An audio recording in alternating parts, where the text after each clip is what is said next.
इस रात सदन के भीतर भी और बाहर से भी कई ऐसी तस्वीरें सामने आई जिस पर चर्चा करनी लाजमी हो जाती है। सबसे पहले बात करते हैं धर्मेंद्र प्रधान को लेकर। धर्मेंद्र प्रधान ने इस्तीफा दे दिया है, लेकिन उसके बाद जब वो आज सदन के भीतर पहुंचने की कोशिश कर रहे थे और ऐसे में यहां पर सदन की कार्यवाही में उन्हें उपस्थित रहना था, तो उस दौरान भव्य स्वागत किया, जो कि अब चर्चा का विषय बना हुआ है। हालांकि देखिए, मैं भी बखूबी जानती हूँ सर, और आप भी भली भांति जानते हैं कि राजनीति में मतभेद नहीं होना चाहिए। मतभेद अगर हो भी तो मनभेद वाली स्थिति नहीं होनी चाहिए। और शायद आज धर्मेंद्र प्रधान को लेकर जो यहाँ पर भव्य स्वागत आप लोगों की तरफ से किया गया, उसको लेकर कुछ ना कुछ तो मैसेज छिपा हुआ है। तो वो आप लोगों को क्या लगता है कि क्या मैसेज देने का प्रयास है?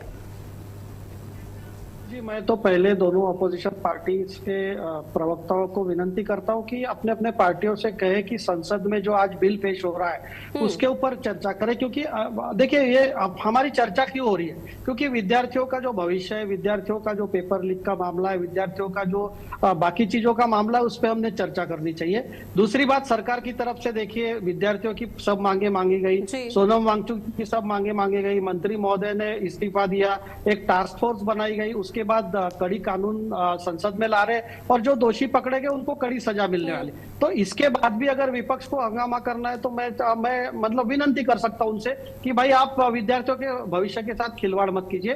दूसरी बात, आपने धर्मेंद्र प्रधान जी का जो सवाल पूछा, धर्मेंद्र प्रधान जी ने अपने इस्तीफे में कहा था कि ये जो राष्ट्र विरोधी ताकत है, ये विद्यार्थियों की आड़ में अपना सर आ रही है, तो देश में हिंसा ना फैले और जो विद्यार्थी है वो दुष्चक्र में ना फैले, इसलिए उन्होंने इस्तीफा दिया था।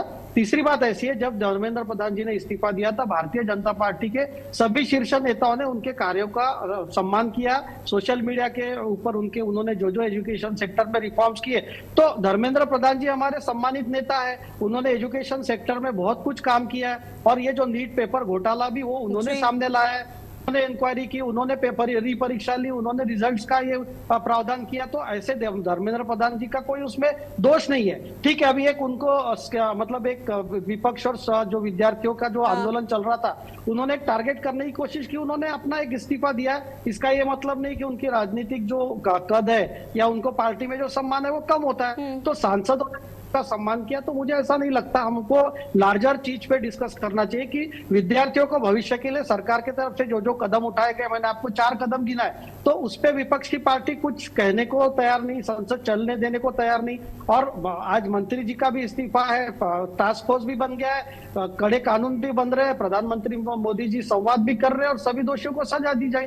तो इसके ऊपर सरकार ने क्या करना चाहिए, मुझे नहीं लगता। और अगर स्टूडेंट्स का लाठीचार्ज का मामला भी सुप्रीम कोर्ट में, वहां पर भी आपने दोनों तरफ से तस्वीरें देखी कि स्टूडेंट के तरफ स्टूडेंट जो है उसमें जो कुछ मतलब जो तत्व थे एंटी सोशल एलिमेंट्स, मैं ये नहीं कहता कि स्टूडेंट्स ने किया, लेकिन जो एंटी सोशल एलिमेंट्स ने किया, तो कानून वो भी अपना काम करेगा। अगर पुलिस के तरफ से कुछ गलती हुई तो वो भी कानून अपना काम करेगा। तो मुझे ऐसा लगता है देश के विद्यार्थियों को भविष्य के प्रति हमें सजग होना चाहिए और हमको उस पर बात करनी चाहिए। और विपक्ष से मैं आह्वान करता हूं कि आप भी उस पर बात कीजिए। आपके पास इसके अलावा भी कोई कंस्ट्रक्टिव सजेशंस होंगे, आप संसद में आई बहस कीजिए, सरकार की गलतियां वो सामने कीजिए, हम जहां पर गलती है वहां सुधारने को भी तैयार है। लेकिन ये जो राजनीति है, ये जो विद्यार्थियों के भविष्य के ऊपर राजनीति है, वो मेरे को नहीं लगता कि ये ठीक है।